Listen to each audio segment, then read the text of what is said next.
Okay, so nabalik. First time nga taas-taas gyud nga nagproblema ang connection. So naputol ang ato ang buluhaton.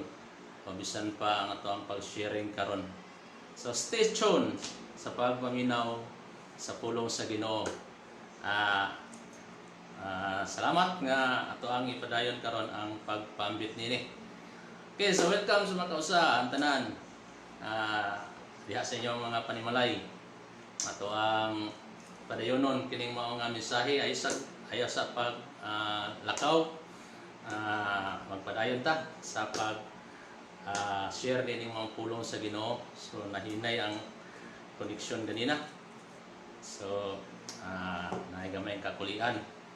Pero padayon gyapon tang magapaambit karon nining mao nga mensahe sa Dios, the spiritual food nga makahatag og katagbawan sa atoang matag usa ka kinabuhi. So welcome once again sa pagpaminaw karon sa mga pulong sa Dios sa Edfer Pastrano. So welcome bro sa pag uban nining mao nga sharing sa pulong sa Dios nining mao takna sa bugtagon. So atong ipadayon ang ato ang mensahe na putol. So mo ni ang ato ang topic karon, Jesus Christ, the destroyer of the devil's work. Ang Ginoong Hesukristo mao ang tiguba o tigsugpo sa tanang buhat sa daotan. So sa ita nga ang buhat sa daotan tiguba san pa sa gingon sa pulong sa Dios. Sa John chapter 10 verse 10, ang kawatan mianhi sa pagpangawat, paglaglag ug pagpatay. So mao na ang iyahang trabaho, pagpangawat, paglaglag ug pagpatay. Pero mianhi si Jesus sa John chapter 10 verse 10 aron sa paghatag og kinabuhing madagayaon. So baliktad sa buhat sa yawa. To steal, pagpangawat, to kill, pagpatay, to destroy, mo ni ang buhat sa yawa. Then ang kang Ginoong Hesukristo mianhi siya aron gub-on niya ang mga buhat sa yawa o ang iyang ihatag sa katawhan mao ang nindot nga kinabuhi, kinabuhing madagayaon, perfect nga kinabuhi, kinabuhing adunay katagbawan, kinabuhi nga kauban diha sa Dios. So, ito ang gi-share ka ganina sa 1 John chapter 3 verse 8. Ningon dito nga ang hinungdan nga si Jesus mianhi aron sa pagguba, paglaglag, pagbuntog sa tanang buhat sa daotan. So, mo ni higala nga ang ato ang Ginoong Hesukristo sa ato nang hibaluan ginapaambit sa pipila ka miaging Domingo nga ang ato ang Ginoong Hesukristo the powerful, the most powerful in heaven and on earth.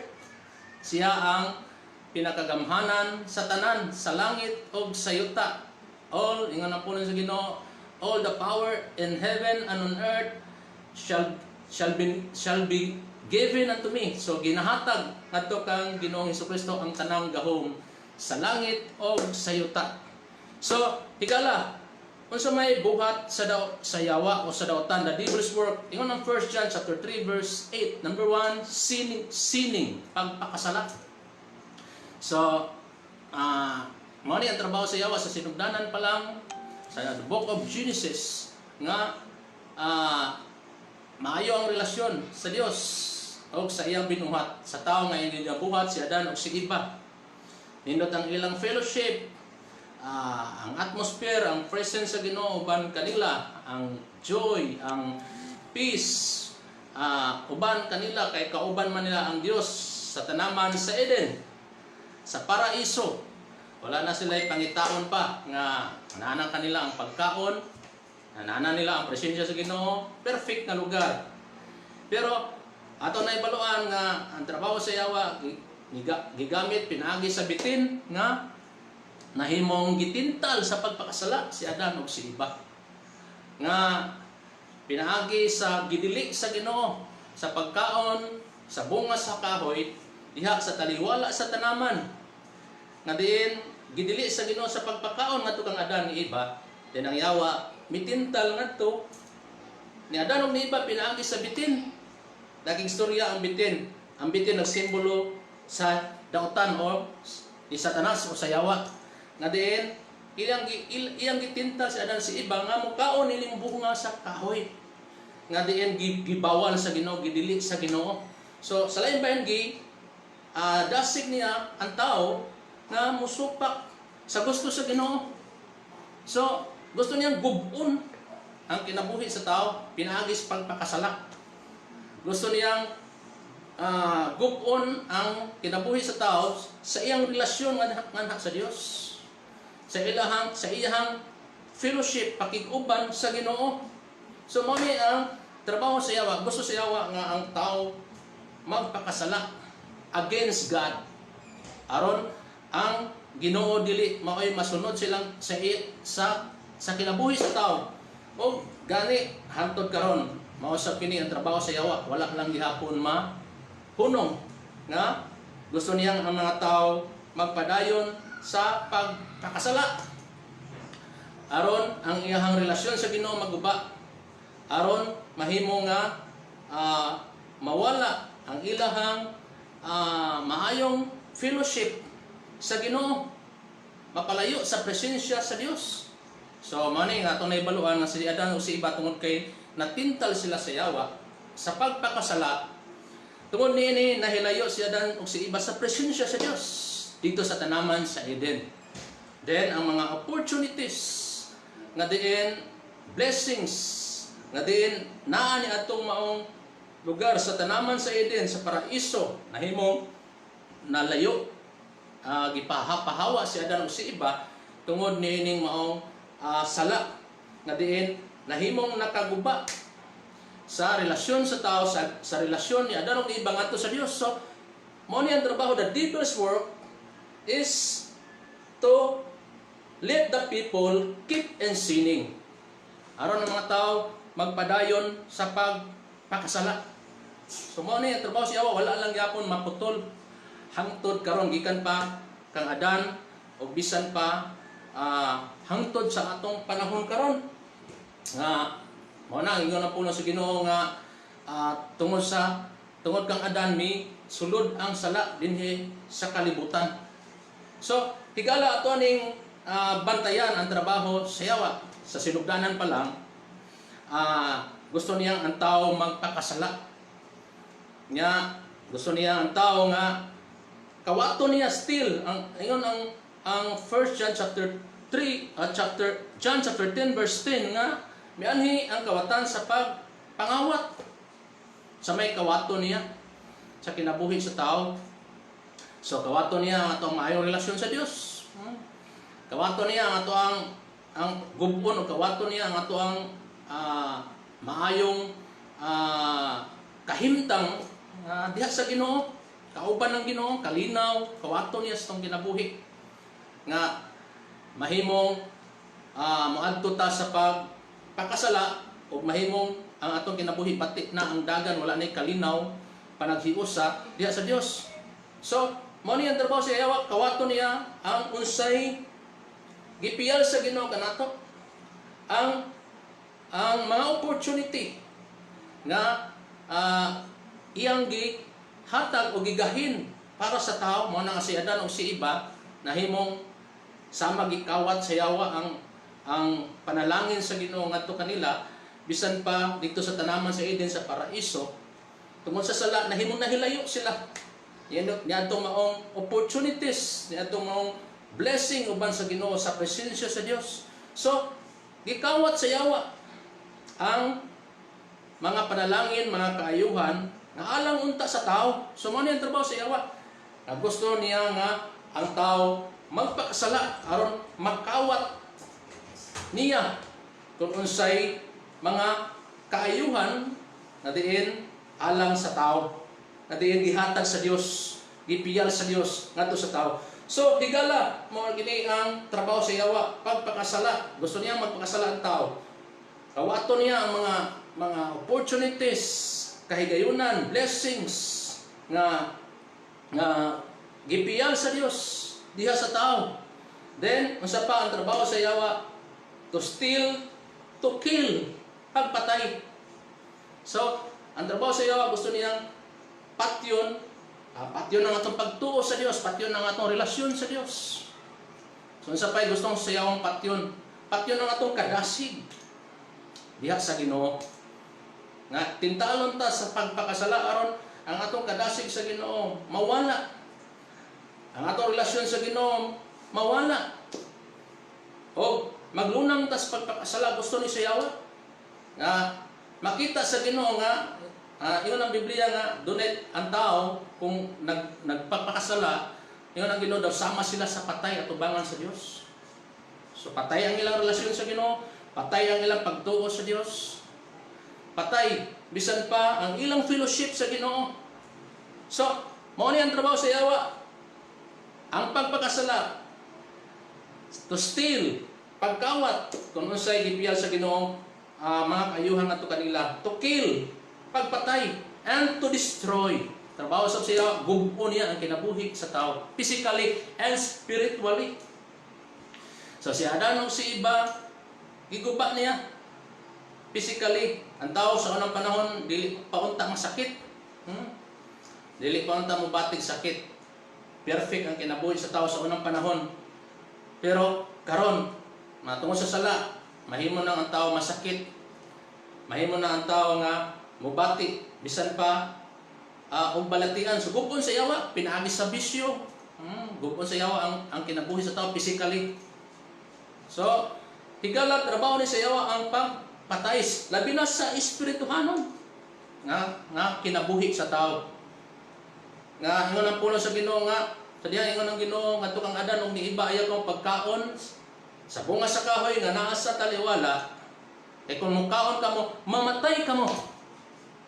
So, masa may buot pasabot ining kamatayon, duha ka kasing kamatayon ni physical nga ang tao mahimo nang mubati og sakit o limitado na lang ang iyang kinabuhi dinhi sa yuta. O muadto siya physical na kamatayon, dili kaduhang kamatayon, spiritual death. Na mahimong ang tao muadto sa kalaglagan sa impierno. So ang impierno nagahisgot, nagasimbolo sa second death. Ang bisan tuod og ang tao nga walay katapusan magantos sa kainit, sa kasakit. Nga mangandoy ng tao mamatay tungod sa kasakit. So, nagsimbolo na siya second death. Abi niya mga higala, mas maayo pa ang physical death. Kay kausar man ka, ubatig sakit, mamatay naman ka, makalimot naman ka. Pero ang second death, mauna siya pinaka sakit, pinaka alantuson, ano man, ang kasakit sa walay katapusan. Bisan nun saan pagpangandoy sa tao nga, mamatay siya, ang iyang kalag, pero mag-antos siya sa walay katapusan sa kalayo ngadto sa impierno. So ang Biblia nag-ingon nga nagsimbolo ang impierno sa ikaduhang kamatayon og mao ni ang gusto siya nga moadto tas dili lang pisikal nga kamatayon, hinuon moadto ta sa spirituhanong kamatayon, moadto sa impierno ang tao, mao giyahan tintalo ng tao, gubo niya, kawato niya, ang tanan nga gipiyal sa Ginoo diha siyang kinabuhi, mga opportunity. Then patyo niya ang relasyon sa tao ug sa Dios, bungkago niya. Patyo nila ang ilang pagtuo nga dili na magpadayon og pagtuo, patyo nila ang kadasig. So daghang mga Kristohanon karon nga daw patay na ang ilang kadasig, nawala, nabugnaw. So mao ni ang trabaho sa yawa, kup-o niya ang ilahang kinabuhi. Na dili niya gustong ang tao moadto sa langit sa giandam sa Ginoo, kinabuhing dayon, kalipay nga walay katapusan nga giandam sa Dios. Dili gusto sa yawa nga mao kini ang maangkon sa tao. Gusto niyang naa siya kauban unya dito sa impierno. Kaya nasayod siya nga mao kini ang iyang destination, ang iyang padulngan uban sa mga iyang mga anghel o mga demonyo nga diin moadto niya nining mga lugar sa ikaduhang kamatayon nga mao ang kalaglagan sa kalag sa tao. So igala mao ni ang trabaho sa yawa nga ato ang bantayan ug ato ang hinumduman. The devil's work is to let the people keep in sinning sa pagpakasala. Sa 1 John chapter 3 verse 8 and John chapter 10 verse 10, ingon ang punos Ginoo ang kawatan, the thief came to steal, to kill, and to destroy. So, trabaho sa yawa, pagpangawat, pagpatay, paglaglag, pagpakasala. So, ito di man ang kining upat na trabaho sa yawa. Pagpakasala, pagpangawat, kung unsay mga kayuhan, promise, blessing sa Ginoong gipiyal sa tao. Then, kawato niya, o patyon, laglagon, physical na kamatayon, spiritual na kamatayon, kalaglagan, unya, bisan pa dito sa impyerno. So, igala, ang trabaho sa yawa, mao kini. But thanks God, thanks to our Lord Jesus Christ, ano man, through His death, He fully overcome the devil's work. Mas ba ko, higala, mga igsoon diya sa Ginoo, salamat sa Dios, sa atong Amahan sa langit. Pinagi sa atong Ginoong Hesukristo ang tanang buhat sa yawa, ang pagpakasala, ang pagpangawat, pagpatay o paglaglag, pinaagi sa iyang kamatayon dito sa krus, iyahang gibuntog ang tanang buhat sa yawa. So, pinaagi sa dugo ni Jesus through His death, nahimong giluwas kita gikanini. Mao ni atong Ginoong Hesukristo, He is the only Savior of the world. Ano man, wala na'y nakabayad sa atong mga sala, nakabuntog sa buhat sa yawa, sa pagpakasala. Si Jesus, pinaagi siya dugo, iya kining gihugasan, iya kining gihinluan, nga ang tanang mga makasasala, kung mudangop sa Ginoo, magpaubos sa ilang kaugalingon, andam ang Ginoo sa paghinlo sa ilang mga sala, o pagpasaylo sa tanan nilang kaluwasan, sa tanan nilang kasalanan, o luwason sila sa Dios. So igala, ang trabaho sa yawa, pagpakasala, gibayran sa Dios dito sa cross. Pinagi siya lugo. Pinagi siya kamatayon.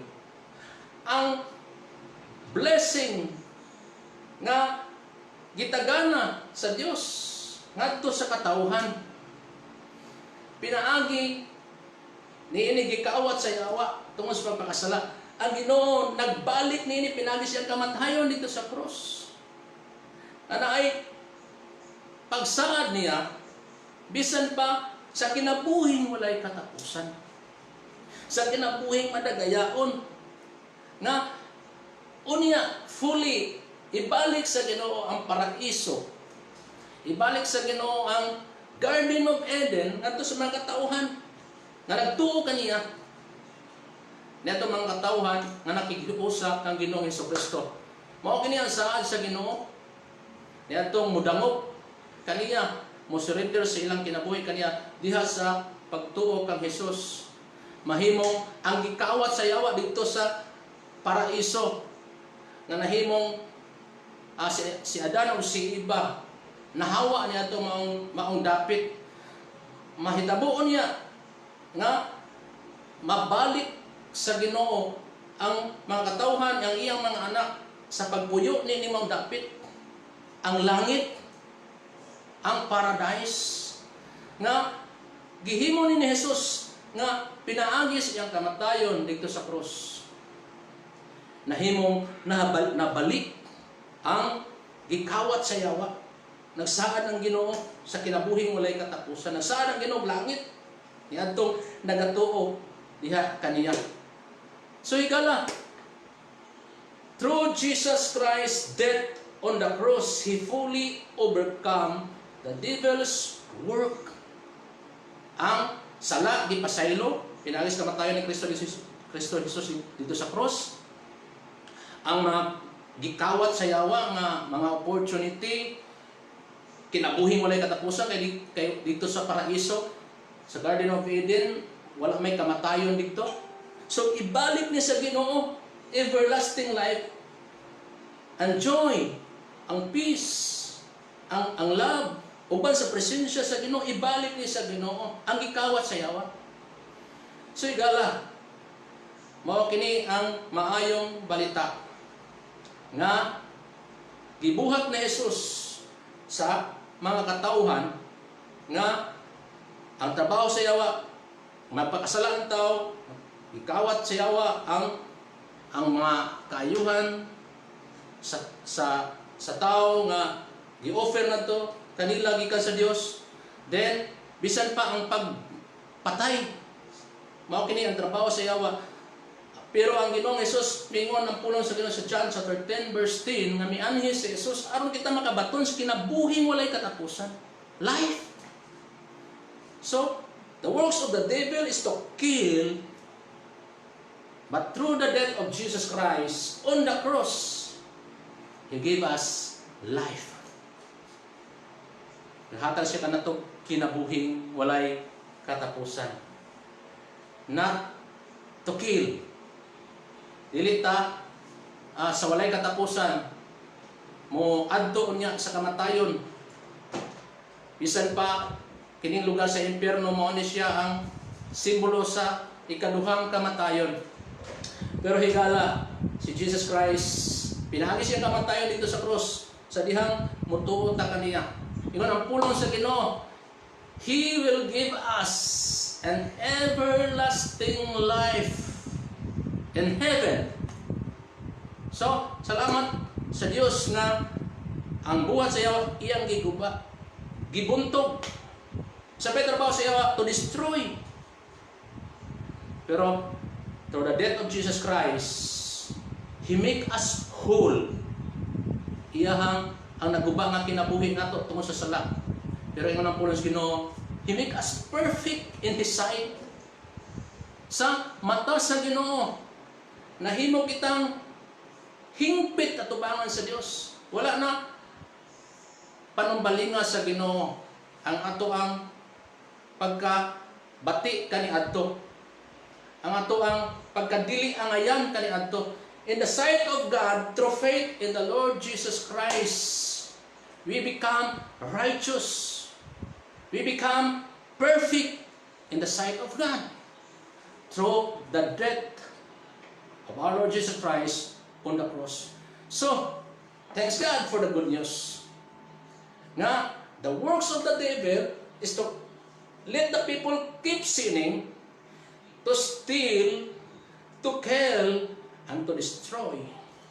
But Jesus fully overcame or overcome bisan pa niya tanan through His death on the cross. So, unsay giingon sa pulong sa Ginoo?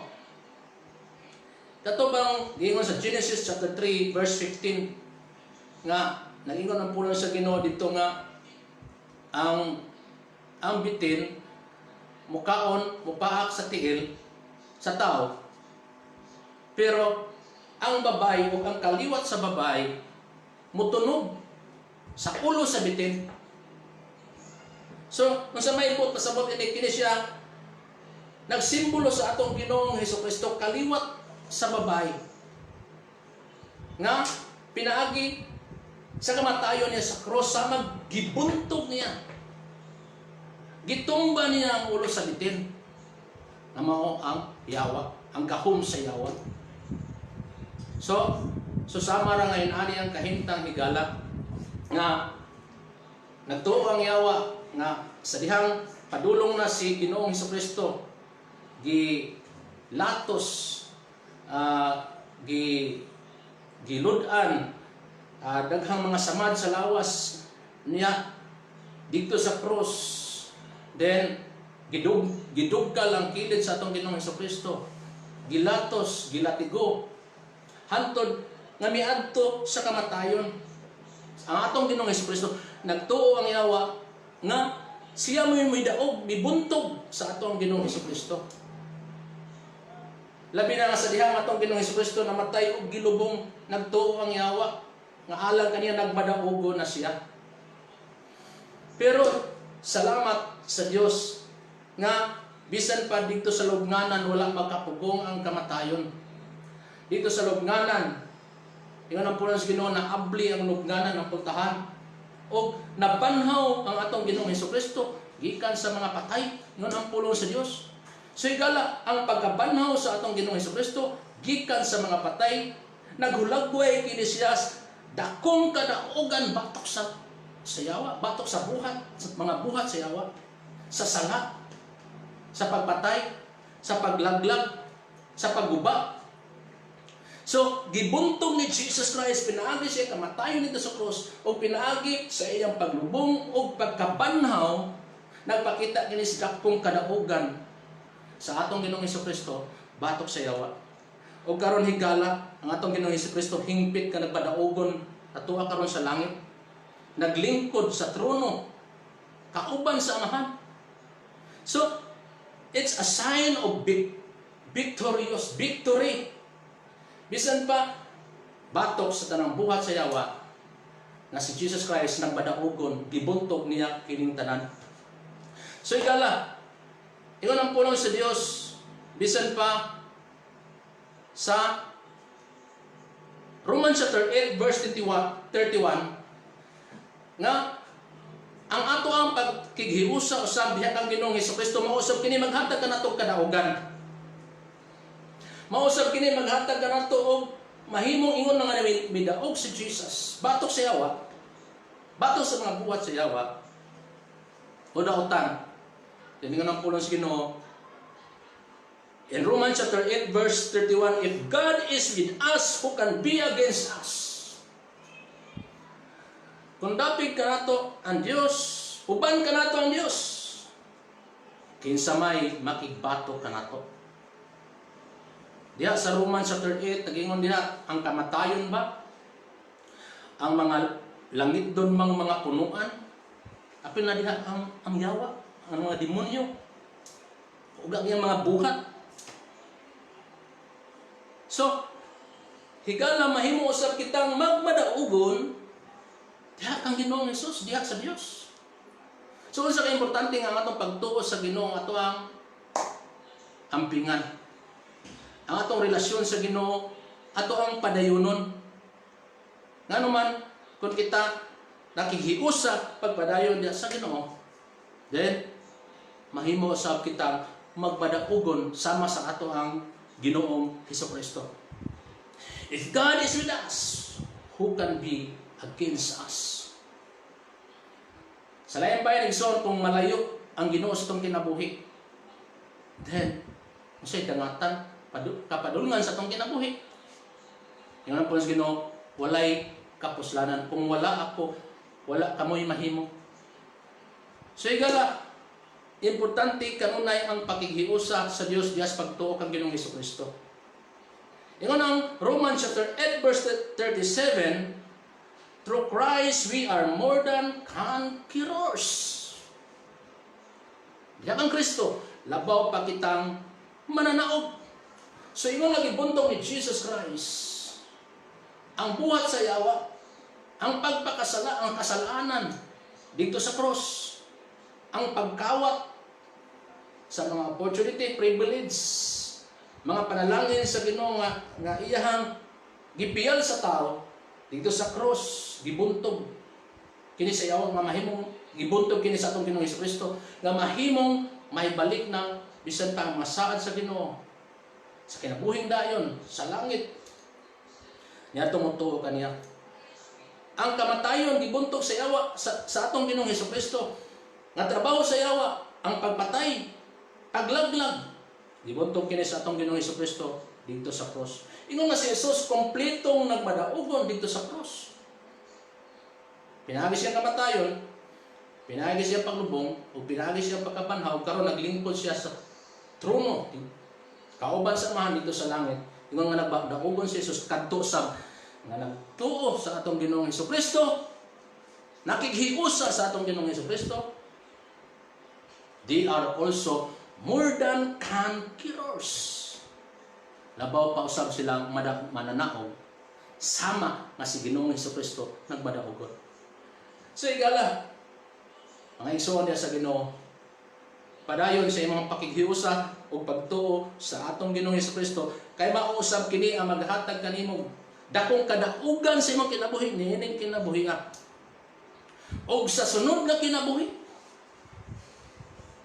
madili ka moadto sa kalaglagan sa impierno hinuon makaadto ka sa langit nga gitagana sa Dios.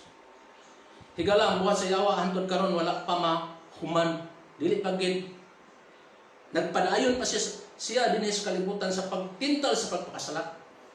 Nagpadayon pa siya dinhi sa kalibutan sa pagkawat kung unsay gisaad sa Ginoo sa katawhan. Wala pa mahuman ang iyang trabaho. Nagpadayon pa siya sa pag gustong ang tao moadto sa kamatayon physically o spiritually.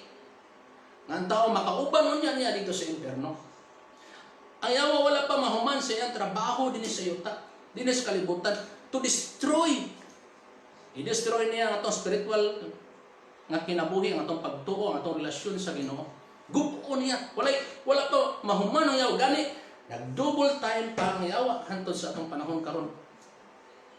Kaya nasayon siya nga ang iyahang mga adlaw haduol na. Ang iyang kalaglagan haduol na. So higala, mao kini ang ato ang bantayan bisan pa sa atong panahon karon. Daghang mga balita nga atong nadungog kaning the rising of Antichrist, the mark of 666, the New World Order,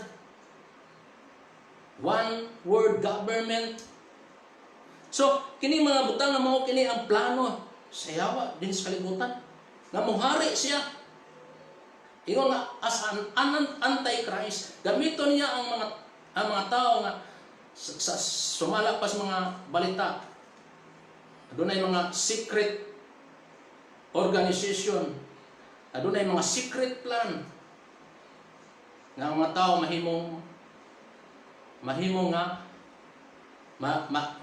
moadto kanila madisig malimbungan o uban ngadto kanila. So ikaw lang mo ni itong bantayan kay sa mga balita karon na inay ubang mga nasod nagsugod nag-implanting sa microchip. So mo ni ang trabaho sa yawa nga gupo niya ang kalibutan, gupo niya ang kinabuhi sa tao. Gusto niya ang tao magpakasala, batok sa Dios. Kaya nasayon siya ang iyang panahon, haduol na. Ang iyang kalaglagan, haduol na. So nagpadayon pa siya nini mo ang pagbuhat. Pero higala, sa imong pagkigiusa, diha sa itong Ginoong Kristo, diha sa pagtuo. Yun ang pulong sa Ginoo, nga magmadaogon usab ikaw batok sa buhat sa yawa. Ana ay saan ang Ginoo andam siya sa pagtabang pagluwas. Ni atong mga tao, nga diin, nakikiusa kang Ginoong Kristo. Ingon ang pulong sa Ginoo, if God is with us, who can be against us? With Christ, we are more than conquerors. Then Paul says in Philippians chapter 4 verse 13, I can do all things through Christ who give me strength. So igala ang paagi lang nga mahimo usab nato mabuntog ang tanang buhat sa dautan, ang tanang plano sa dautan, ang tanang sikreto sa dautan. Bisan pa sa unahan. Mao ang paghihiusa kanunay sa atong Ginoong Kristo. Yes, pagtuo kaniya. Atong ampingan ang atong relasyon. Pakigsugod sa atong Ginoong Kristo kay mao lamang kini ang bugtong pamaagi nga diin mahimutang magbadaugon niining kinabuhian. O bisan pa sa sunod nga kinabuhi. Naganabalaka higala kung siya dagatan sa itong panahon karon luyon ning COVID-19. Naganang ingon ang COVID-19 is man-made. Binungat gibuhat sa tao. Wala pa kita kay balo kung unsa paluyon ni tanan human sa COVID-19 unsa pay plano buhat sa dautan, buhat sa tao nga nagpaluyo. Niining tanan. Ako nang ingon kaganina, dili naman ni common nato kaning one world government, new world order, the rising of Antichrist, maghari si Kristo din sa kalibut, Antikristo din sa kalibutan. The mark of 666. So sa Biblia, sa Revelation, nakasulat kini mo ang mga panghitabo. The Great Tribulation, nakasulat kini mo ang panghitabo. So igala, imbis mahadlok ta, ninintanan mabalaka ta, ninintanan ayaw kabalaka, itugyan lamang ang imong kinabuhi. Diya sa atong Ginoong Hesukristo, kaya ingon nga si Hesukristo nagmadaogon, He destroyed the devil's work. Nagmadaogon siya.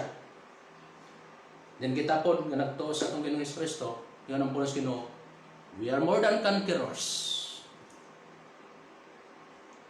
If God is with us, who can be against us?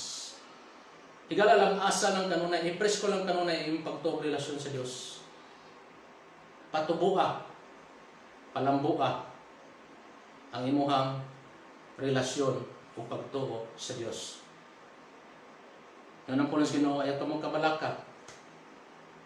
Ayaw ka mong kaguol. So meaning higala, anaa ang Diyos magatabang. Anaa ang Ginoo magauban. Kanato. Aron kita maghimong magmadaogon, batok sa tanang buhat sa daotan. Sigala ang Diyos magapanalangin kanimo, nini mo ang adlaw karon. Salamat sa pulong sa Diyos. Sa atong topic karon, Jesus Christ, the destroyer of the devil's work. He conquers the works of the devil. You, as a believers of Christ, as a children of God, as a people of God, through faith in the Lord Jesus Christ, you are more than conquerors. Magmadaogon sa ikaw. Salamat sa Diyos. Ako nang yawa adunay mga plano, ang mga buhat sa daotan adunay plano sa pagguba, paglaglag, pagpatay sa tao, nga pinagis pagpadayon sa pagkasalat. Nining panahon at karon ug sa maabot pang mga panahon sa katapusang mga adlaw. Anaw sa plano ang Ginoo lang sinong kinabuhi na magmadaogon ka niinin tanan sa tanang buhat sa daotan sa yawa. Pinagis pag surrender nimo sa imong kinabuhi kang Ginoong Hesukristo. Pagtugyan nimo sa imong kinabuhi kang Ginoong Hesukristo o pagkinabuhi sa pagtuo kaniya. Ampinan nimo yung relasyon sa Dios. O ang Ginoo nagasaad sa kadaugan alang kanimo. So ang Dios magapanalangin kanimo ni imong adlaw.